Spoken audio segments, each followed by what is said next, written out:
Halo, Assalamualaikum. Bintang kelas hadir lagi. Kali ini saya akan melanjutkan membahas buku matematika kelas 7 semester 2. Yang akan saya bahas di video kali ini adalah uji kompetensi semester 2 di halaman 339 sampai dengan 341, bagian A soal pilihan ganda, soal nomor 1 sampai dengan soal nomor 10. Disimak ya, Dek ya. Kita mulai. Bismillahirrahmanirrahim. Nomor 1, 16 siswa dari 120 siswa kelas 7 menggunakan tangan kiri di berbagai aktivitasnya atau kidal. Di antara pecahan berikut yang menyatakan rasio antara siswa kidal dengan siswa yang bukan kidal adalah A 2/15, B 2/13. Nah, di sini setelah B langsung D 15/2, C 13/2. Tidak masalah posisi C dan D ini kebalik, yang penting nanti kita pilih jawaban yang benar aja sesuai dengan jawaban di sini ya. A, B, D, C-nya mengikuti. Oke, langsung saja cara mengerjakannya seperti ini. Kalau kita perhatikan, dari 120 siswa itu hanya ada 16 siswa yang kidal. Berarti yang bukan kidal berapa? Bisa kita hitungkan ya. Tulis dulu nomor 1, siswa kidal ada 16. Berarti yang bukan kidal adalah 120 dikurangi 16 itu tadi ya. Sama dengan 104 siswa. Jelas ya? Jadi yang kidal ada 16 siswa, yang bukan kidal ada 104 siswa. Kemudian diminta menyatakan rasio antara siswa kidal dengan siswa yang bukan kidal. Berarti yang disebutkan dulu kidal baru bukan kidal. Gini, kidal per bukan kidal itu sama dengan kidalnya 16 per bukan kidalnya 104. Nah, ini 16 sama 104 ini kita sederhanakan sampai paling sederhana ya, paling kecil. Misalnya kita bagi 4 nih, bisa dua-duanya bagi 4. 16 bagi 4 adalah 4. 104 dibagi 4 adalah 26. Nah, 4/26 masih bisa disederhanakan? Bisa ya, sama-sama dibagi 2. 4 bagi 2, 2. 26 bagi 2, 13. 2/13 masih bisa disederhanakan lagi enggak? Enggak bisa ya, berarti ini sudah jawaban akhirnya. Maka rasio antara siswa yang kidal dengan yang bukan kidal adalah 2/13. Kita cari di jawaban, ada yang B ya, 2/13. Oke, lanjut ke soal nomor 2. Nomor 2, manakah di antara kecepatan rata-rata kendaraan berikut yang melaju paling cepat? A. Kendaraan A menempuh jarak 589 mil dalam 11 jam. Atau yang B, kendaraan B menempuh jarak 360 mil dalam 7 jam. C. Kendaraan C menempuh jarak 283 mil dalam 5 jam. Atau yang D. Kendaraan D menempuh jarak 111 mil dalam 2 jam. Nah, kalau kita disuruh memilih mana yang kecepatan rata-ratanya paling cepat, berarti harus kita samakan dulu ya. Maksudnya disamakan itu gini. Ini kan 589 mil dalam 11 jam. Sementara di sini 360 mil tapi hanya dalam 7 jam. Nah, ini harus dibandingkan. Dibandingkan keempat-empatnya juga bahkan. Terus nanti kita pilih di mana yang paling cepat dalam satuan mil per jam. Jadi gini, untuk nomor 2 kita gunakan rumus kecepatan itu sama dengan jarak dibagi waktunya. Nah, sekarang kita cek satu persatu.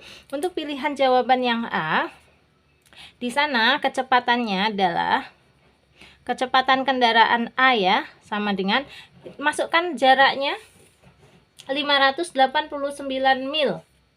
589 mil.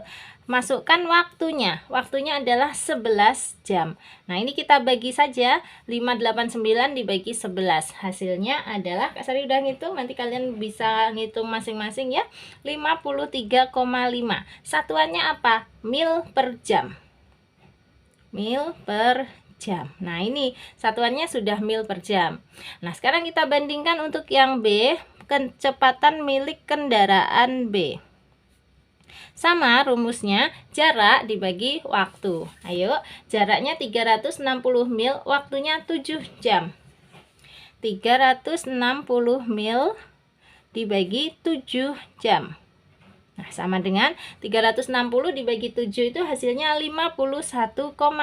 Satuannya mil per jam. Kalau satuannya sudah sama begini, nanti bisa dibandingkan antara kecepatan kendaraan A dengan kecepatan kendaraan B, mana yang lebih cepat. Tentu saja kendaraan A. Tetapi harus kita lihat juga untuk kendaraan C dan D. Ya, untuk kendaraan yang C, kecepatannya sama dengan jaraknya C dibagi dengan waktunya ya. Jarak yang ditempuh C tadi 283 mil dalam waktu 5 jam. Berarti 283 mil bagi 5 jam. Per dengan bagi itu sama ya, Dek ya. Nah, 283 kalau dibagi 5 hasilnya adalah 56,6 mil per jam. Nah, sejauh ini C yang unggul ya. Dia lebih cepat, paling cepat. Di sini 56,6 sementara yang lain hanya 51,4 dan 53,5. Satu lagi untuk kendaraan yang D, kita cek juga kecepatannya.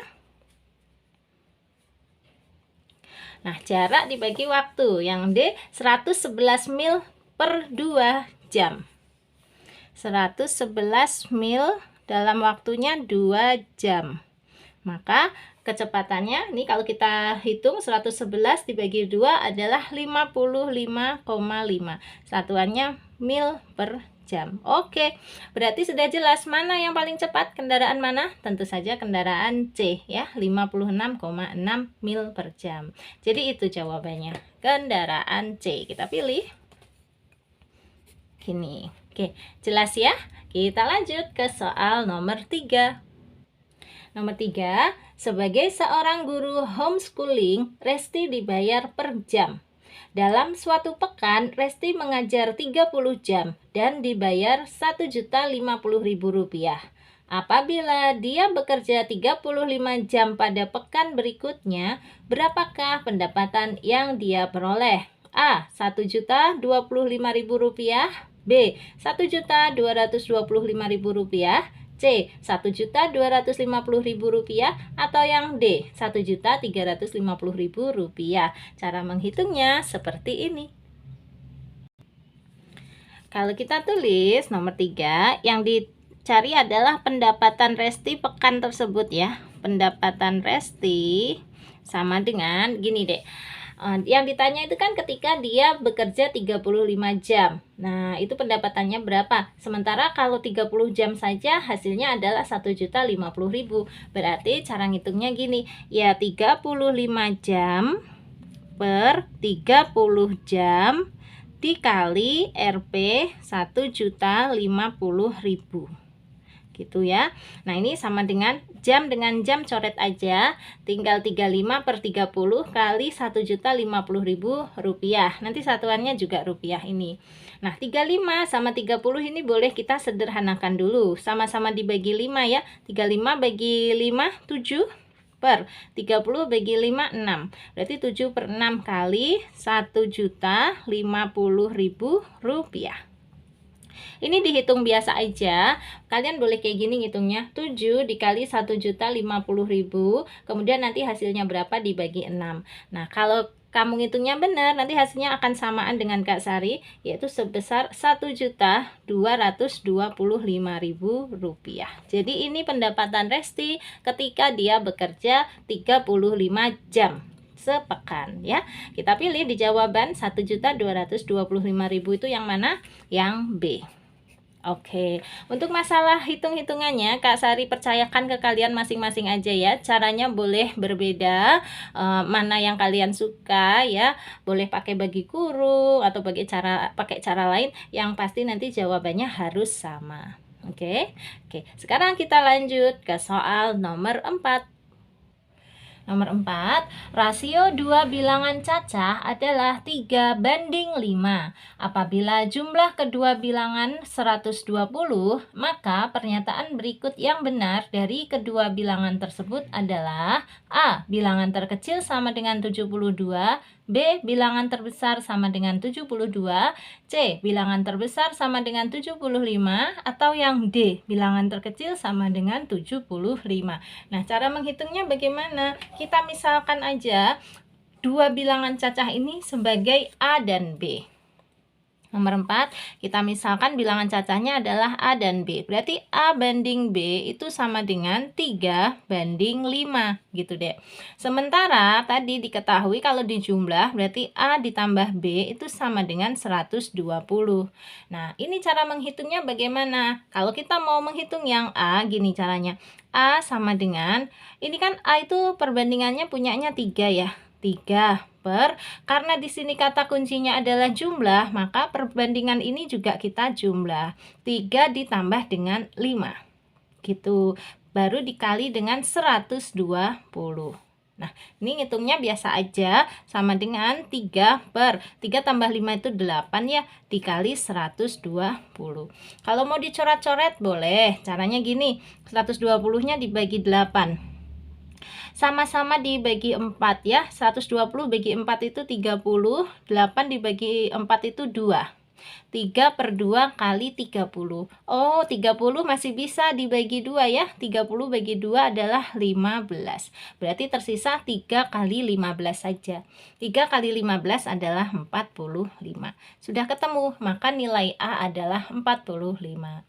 Sekalian kita hitung untuk yang B. Caranya, kalau tadi yang A itu perbandingannya 3, maka di sini ditulis 3. Kalau yang B punyanya yang ini, 5. Sehingga kita tulis di sini 5. Pernya sama ya, 3 tambah 5. Terus dikalinya juga sama, 120. Berarti ngitung ya, 5 per 8 kali 120. Sama dengan, tadi ya 120 bagi 8 udah tahu hasilnya 15. Tersisalah 5 kali 15, yaitu 75. Jadi, bilangan cacah yang terkecilnya adalah 45 dan bilangan cacah yang terbesarnya adalah 75. Mana pilihan jawaban yang betul? Kita lihat.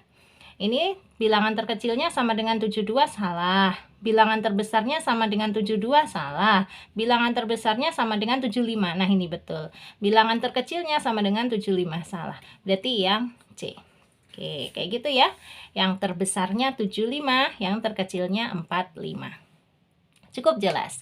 Kita lanjutkan ke soal nomor 5.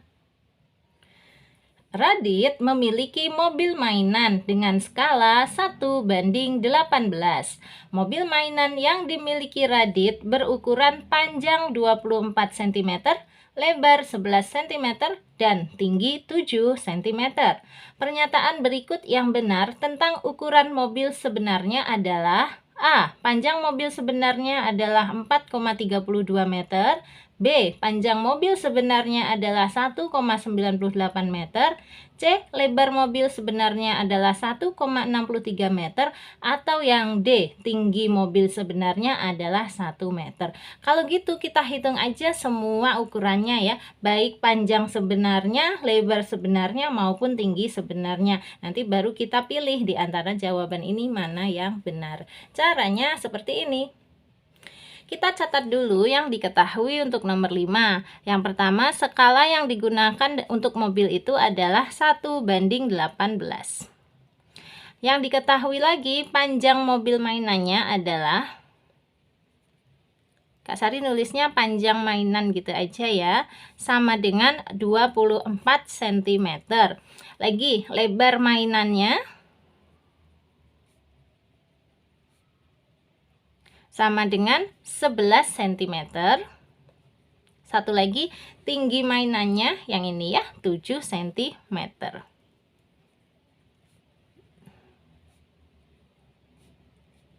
Oke, sesuai janjinya Kak Sari tadi, kita hitung panjang, lebar, dan tinggi sebenarnya dari mobil mainan itu ya. Maksudnya menggunakan skala ini. Kalau mobil mainannya sekecil ini, kira-kira menggunakan skala 1:18, mobil benerannya sepanjang apa, selebar apa, setinggi apa, kayak gitu. Langsung saja, yang pertama, untuk panjang sebenarnya. Caranya gini deh, karena skalanya 1:18, kira-kira nanti kalau panjang sebenarnya itu yang satu diwakili yang satu atau diwakili yang 18? Tentu saja diwakili yang 18. Jadi kita nulisnya gini deh, 18/1. Oke, dari sini 18-nya ini satunya. Terus dikali dengan, karena di sini yang dihitung panjang sebenarnya, kita ambil ukuran panjang mainan 24 cm. Dari sini ngitung biasa aja. 18 per 1 itu tetap 18 ya. Berarti 18 tinggal dikali 24. 18 kalau dikali 24 itu hasilnya adalah 432. Satuannya ikut di sini, cm. Dan 432 ini cm ini kita rubah ke dalam meter. Kalau dirubah ke dalam meter itu berarti dibagi 100. Tuh 2. Berarti di sini ada koma ya. 4,32 meter. Jadi bacanya 400-an, kalau dibagi 100 itu hasilnya ya 4-an. Gitu. Atau langsung dikasih koma ya, 2 angka di belakang koma gitu. Paham ya? Bebaslah caranya. Pokoknya 432 cm itu kalau dirubah ke meter ya 4,32. Ini untuk panjang sebenarnya. Nah, sekarang kita hitung lebar sebenarnya.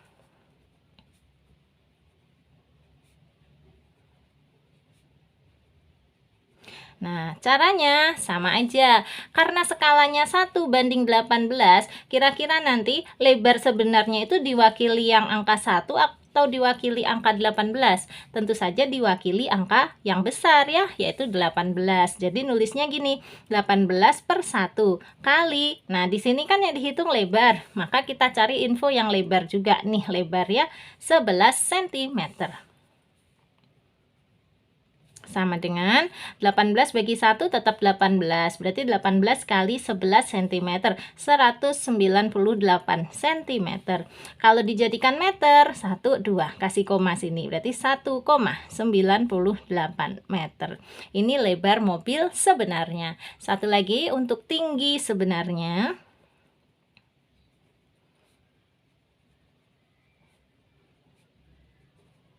Sama dengan seperti tadi ya, kalau skalanya 1:18, kira-kira tinggi sebenarnya itu diwakili 1 atau diwakili 18? Diwakili 18 dong. Jadi yang ditulis di atas itu 18-nya. Gini, 18 per 1 kali, kita cari data tentang tinggi mobil mainannya. Ini dia ya, 7 cm. Tulis ya. Hasilnya 18 dikali 7 aja ya, 126 cm. Kalau dijadikan ke meter ya 1,26 gini. Oke, dari 3 jawaban ini kita tinggal pilih ya di ABCD-nya mana yang benar. Panjang sebenarnya adalah 4,32. Coba kita cek dulu, udah ada. Oh, sudah ada nih. Panjang mobil sebenarnya adalah 4,32 meter. Betul. Ini panjang mobil sebenarnya 1,98 meter, salah. Lebar mobil sebenarnya adalah 1,63, salah nih. Harusnya lebar mobil sebenarnya adalah 1,98 meter. Dan tinggi mobil sebenarnya adalah 1 meter, otomatis salah juga ya. Karena tinggi mobil sebenarnya udah kita hitung tadi, 1,26 meter. Oke, jelas ya. Maka untuk nomor 5 jawabannya adalah yang A. Oke, kita lanjut ke soal nomor 6. Nomor 6, seseorang mengeluarkan 2 juta rupiah untuk menjalankan usahanya. Jika pada hari itu dia memperoleh keuntungan sebesar 5%, maka besarnya pendapatan yang didapatkan pada hari itu adalah A. 1.900.000 rupiah, B. 1.950.000 rupiah, C. 2.050.000 rupiah, atau yang D. 2.100.000 rupiah. Yang jelas A sama B pasti salah. Kenapa salah? Karena kan dia untung. Modalnya 2 juta. Kalau dia untung, maka pendapatannya pasti lebih banyak dari modalnya. Nah, karena A sama B ini di bawah 2 juta, jadi pasti salah. Tinggal pilihannya antara C sama D. Kita hitung ya yang mana. Kita hitung dulu berapa sih besar keuntungannya kalau dalam rupiah. Di sini kan keuntungannya masih dalam persentase. Cara menghitungnya gini. Nomor 6, keuntungan rumusnya adalah persentase untungnya dikali dengan modalnya. Nah, gitu. Sama dengan persentase untungnya berapa persen? Ini 5%. Dikali modalnya berapa juta? 2 juta rupiah. Oke, cara menghitungnya yang 5% ini kita rubah jadi pecahan. Gini deh, 5% itu 5/100 dikali Rp 2 juta rupiah. Sudah Rp nggak usah rupiah ya, dikali Rp 2 juta. Nah, terus ngitungnya gini, di sini ada 02 boleh dicoret dengan 02 yang di bawah. Terus di sini kan 5/1. 5/1 itu ya 5. Nah, 5 dikali 2 diikuti nolnya 1, 2, 3, 4. 5 kali 2 aja 10 ya, terus ada nolnya 4. Jadi nulisnya gini, Rp 10 diikuti nolnya 4. Nah, ini 10 diikuti nolnya 4, 1, 2, 3, 4 alias nolnya ada 5 baru dikasih titik tuh 2, 3 titik. Nah, bacanya gitu, Rp100.000. Oke, paham ya? Jadi keuntungannya adalah Rp100.000. Kalian ngitungnya bebas caranya, pokoknya nanti ketemu keuntungannya harus sama, Rp100.000. Nah, kemudian yang ditanyakan tadi adalah pendapatan yang didapatkan pada hari itu. Kalau menghitung pendapatan pakai rumus ini. Pendapatan sama dengan modalnya ditambah dengan keuntungannya. Sama dengan modalnya adalah 2 juta rupiah ditambah keuntungannya yang ini tadi Rp100.000. Totalnya berapa? Tentu saja Rp2.100.000 gitu. Inilah pendapatan dia pada hari itu ya, Rp2.100.000. Kita pilih yang D ternyata. Oke, sip. Lanjut ke soal nomor 7. Nomor 7, Pak Muiz membeli mobil dengan harga Rp240 juta. Setelah 1 tahun dipakai, Pak Muiz menjual mobil tersebut dengan harga Rp210 juta. Tentukan taksiran terdekat persentase kerugian yang ditanggung oleh Pak Muiz. Oke, di sini Pak Muiz jelas rugi ya, sudah benar ya. Kenapa? Karena dia belinya harga 240 juta, tapi dia jual kembali hanya 210 juta. Jadi dia rugi. Rugi berapa juta? Harus kita hitung dulu. Cara menghitung kerugian seperti ini. Kerugian itu sama dengan enaknya gini aja deh ya, harga jualnya dikurangi dengan harga belinya. Oke, atau kalau mau harga beli dikurangi harga jual juga boleh, tetapi hati-hati, kita harus sudah menyatakan bahwa itu suatu kerugian ya. Boleh sebenarnya dua macam. Kalau Kak Sari cenderung kalau mau menghitung kerugian itu ya tetap aja harga belinya dikurangi dengan harga jualnya. Harga belinya adalah 240 juta, dikurangi harga jualnya hanya 210 juta. Nah, 240 dikurangi 210 itu berapa? 30 ya. 30 apa? 30 juta. Nah, di sini hati-hati. Kak Sari sudah menyatakan ini adalah kerugian. Jadi kerugiannya adalah 30 juta. Nanti ada guru barangkali ya, dari guru kelas kalian salah satunya mengajarkan gini, kerugian itu harus dihitung dengan cara nih, tapi ini masih rugi atau untung ya. Nah, rugi atau untung itu rumusnya haruslah harga jual kurangi harga beli. Ini juga boleh seperti ini. Kalau gitu harga jualnya adalah 210 juta dikurangi harga belinya adalah 240 juta. Nah, 210 juta dikurangi 240 juta itu kan negatif. Oke, negatif berapa? Negatif 30 juta. Nah, di sini tanda negatif ini yang menunjukkan posisinya adalah rugi. Maksudnya gitu.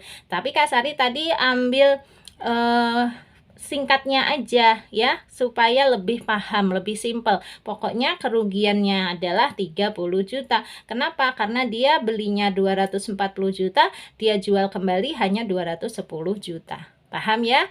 Ini dua macam ini adalah hal yang sama. Nggak usah diributkan. Intinya besar kerugiannya adalah 30 juta.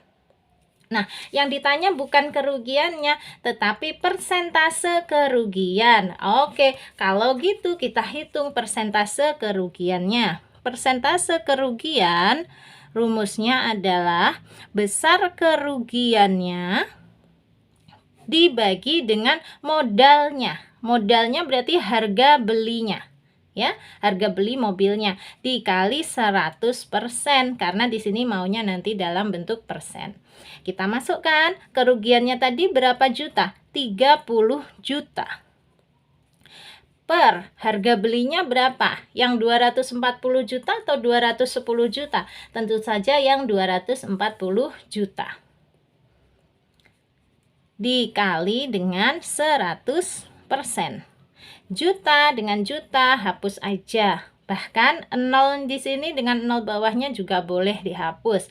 Tersisa 3/24 kali 100%. Nah, 3/24 juga bisa disederhanakan ya. Sama-sama dibagi 3. 3 bagi 3 1, 24 bagi 3 8. 1/8 kali 100%.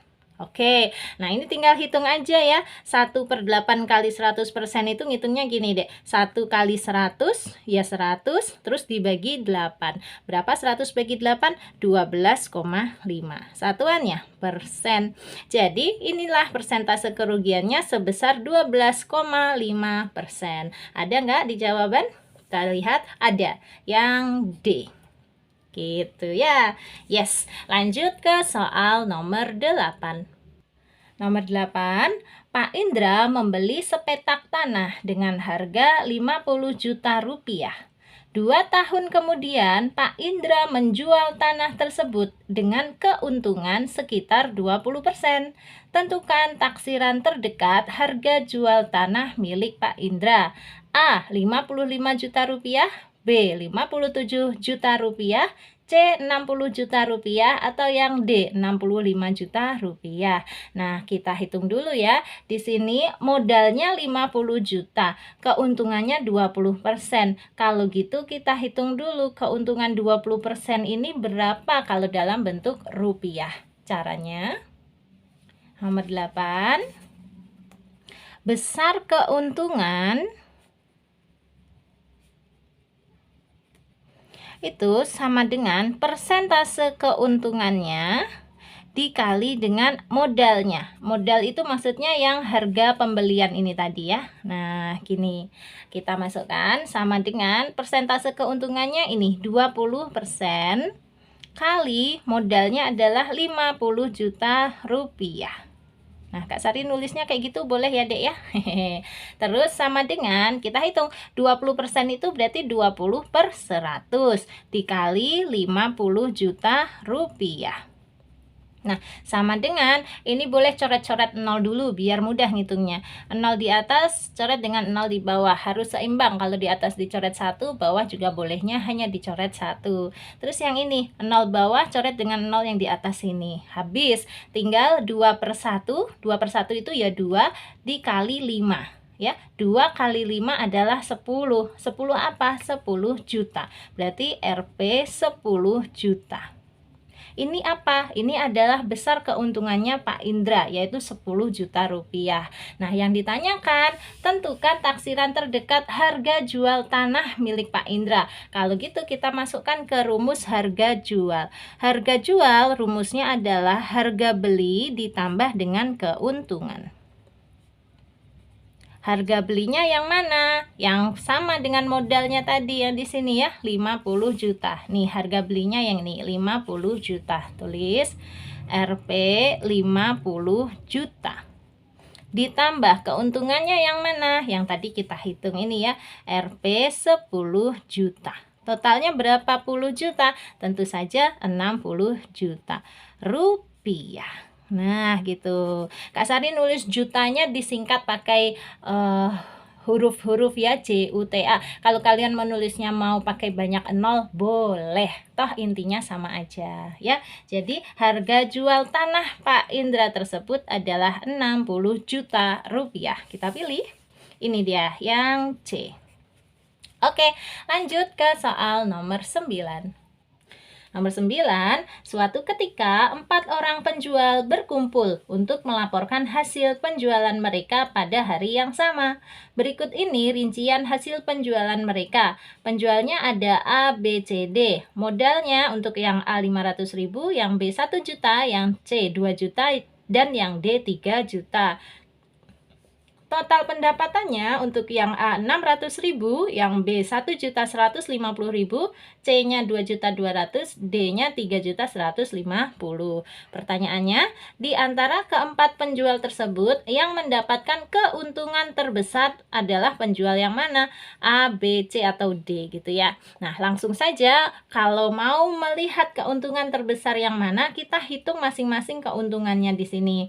Keuntungan itu rumusnya adalah total pendapatan dikurangi dengan modalnya. Langsung Kak Sari taruh sini boleh ya untungnya. Berarti untuk penjual A dulu, total pendapatannya 600.000, modalnya 500.000. Berarti keuntungannya ya 600.000 kurangi 500.000, yaitu 100.000. Untuk penjual B, total pendapatannya 1.150.000, modalnya 1 juta. Berarti keuntungannya berapa? Tinggal dikurang ya, yaitu 150.000. Penjual yang C, total pendapatannya 2.200.000, modalnya 2 juta. Jadi keuntungannya 200.000. Yang D, total pendapatannya 3.150.000, kemudian modalnya 3 juta. Jadi keuntungannya 150.000. Nah, mana yang keuntungannya paling besar? Tentu saja yang 200.000 ini ya, oleh penjual C. Jadi kita pilih nomor 9, jawabannya penjual C. Ini dia. Oke, lanjut ke soal nomor 10. Nomor 10, Pak Dedi meminjam uang di bank sebesar Rp600.000. Setelah sekian bulan, uang tersebut berbunga, sehingga jumlah tabungan Pak Dedi menjadi Rp780.000. Oke, jadi ini harus diralat ya, Dek ya. Karena di sini berbunga dan jumlah tabungannya menjadi lebih banyak, jadi ini Pak Dedi bukan meminjam malahan, tetapi menabung. Ini diralat ya. Oke, nah Pak Dedi menabung Rp600.000. Setelah beberapa bulan, tabungannya menjadi Rp780.000. Masuk akal ya? Nah, sekarang jika bunga yang diterapkan di bank tersebut adalah 18% per tahun, tentukan lama Pak Dedi menabung uang tersebut. Ganti ya. Lebih masuk akal kalau menabung, karena awalnya uangnya sedikit, setelah beberapa bulan uangnya menjadi bertambah banyak, berarti itu menabung. Dia mendapat bunga 18% per tahun. Yang ditanya menabungnya tadi berapa lama ya? A 17 bulan, B 18 bulan, C 19 bulan, atau yang D 20 bulan. Coba kita hitung. Cara gampangnya kita catat aja dulu yang diketahui. Pertama, menabungnya Rp600.000. Menabung itu kita anggap sebagai modal awalnya ya, Rp600.000. Kemudian setelah beberapa bulan tabungannya menjadi Rp780.000. Ini Kak Sari nulisnya T. T itu adalah total tabungannya ya, menjadi Rp780.000. Nah, dari modal awalnya atau dari awal dia menabung sampai dengan akhirnya ya, itu kan ada selisih. Awalnya hanya 600.000, akhirnya menjadi 780.000. Nah, selisihnya ini apa? Selisihnya ini adalah bunganya. Bunga sama dengan T dikurangi M. Tabungan akhir dikurangi dengan tabungan awalnya, sama dengan Rp780.000 dikurangi dengan Rp600.000. Berapa, Dek? Tentu saja Rp180.000. Ini adalah bunga yang Pak Dedi peroleh selama menabung di bank tersebut ya, dengan besar bunga 18% per tahun. Kita tulis juga besar bunga itu biasa dilambangkan dengan huruf B kecil. B kecilnya 18% per tahun. Oke, kalau yang ditanya adalah berapa lama dia menabung, berarti itu disingkat dengan N, disimbolkan dengan N. N itu lamanya menabung. Nah, untuk menghitung lamanya menabung atau N ini, kita gunakan rumus menghitung bunga tabungan. Caranya gini, bunga tabungan atau B, rumusnya adalah N/12 dikali dengan persentasenya, persentase bunganya, B persen, dikali dengan tabungannya atau modal awalnya, modal dia menabung di situ. Nah, kita masukkan yang sudah diketahui. B besarnya ada nggak? Ada dong, ini B besar, Rp180.000. Taruh sini ya, Rp180.000. RP-nya ditinggalin dulu nggak apa-apa. N/12, N-nya memang belum diketahui, berarti tulis lagi per 12. Kenapa angka 12 itu dari mana? Karena ini kan kita bicaranya bunganya itu 18% tuh masih per tahun. Nah, karena nanti yang diminta adalah bulan, ya, di sini bulan kan, maka 1 tahunnya itu harus dibagi dengan 12 gitu ya. Lanjut, dikalikan dengan B persen. B-nya berapa persen nih? 18%. 18% tuh boleh ditulis 18/100. Dikali dengan M-nya, modal awalnya atau tabungan awalnya dia, yaitu 600.000. Tulis. Oke. Seperti tadi, boleh coret-coret dulu ya, agar nanti menghitungnya mudah. Yang mana yang mau dicoret? Ini deh. 02 di sini, coret dengan 02 di sebelah sana. Terus 18 sama 12 sama-sama bisa dibagi 6. 18 bagi 6 3, 12 bagi 6 2.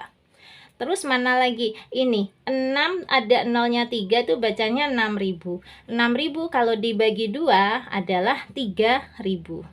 Biasakan nyoret-nyoret kayak gini ya dek ya, lebih mudah menghitungnya. Nah, semuanya sudah tercoret, tersisa N kali 3 kali 3.000. Nah, 3 kali 3.000-nya adalah 9.000 ya, berarti N kali 9.000. Nah, sebelah sini tetap 180.000. Terus sebelah kiri ada nolnya 3, sebelah kanan ada nolnya 3, itu juga boleh dicoret. Atau kalau kalian nanti takutnya bingung, langsung aja kayak gini. Berarti N sama dengan 180.000 dibagi dengan 9.000. Ini toh nanti hasilnya sama saja. Tuh ya, 1000 sama ribunya coret. Tersisa 180 bagi 9. Berapa 180 bagi 9? 20 ya. Jadi N-nya adalah 20. Satuannya apa? Satuannya bulan. Selesai. Jadi lama Pak Dedi menabung di bank tersebut adalah 20 bulan. Kita cari di ABCD-nya, ada yang D. Yes, alhamdulillah selesai sudah ya. Ini untuk coret-coretan nomor 10-nya, dicatat yang rapi sambil dipahami. Mana yang ingin ditanyakan ke Kak Sari, tanyakan. Kalau yang ingin gabung ke dalam grup masih boleh selama grupnya belum penuh ya. Chat aja di nomornya Kak Sari 081 456 10 9 8 7 0. Nanti bilang aja Kak, aku mau gabung ke dalam grup matematika SMP. Kak Sari gabungkan ya. Gabung ke dalam grup gratis. Asalkan serius mau belajar bareng di sana. Oke? Nah, sekarang waktunya Kak Sari undur diri. Sebelum pamit, kalau kamu suka dengan video ini, silahkan di like, di komen, di share yang lucu-lucu, yang seru-seru buat penyemangat Kak Sari ya. Dan yang belum subscribe, boleh subscribe. Terima kasih banyak. Assalamualaikum warahmatullahi wabarakatuh.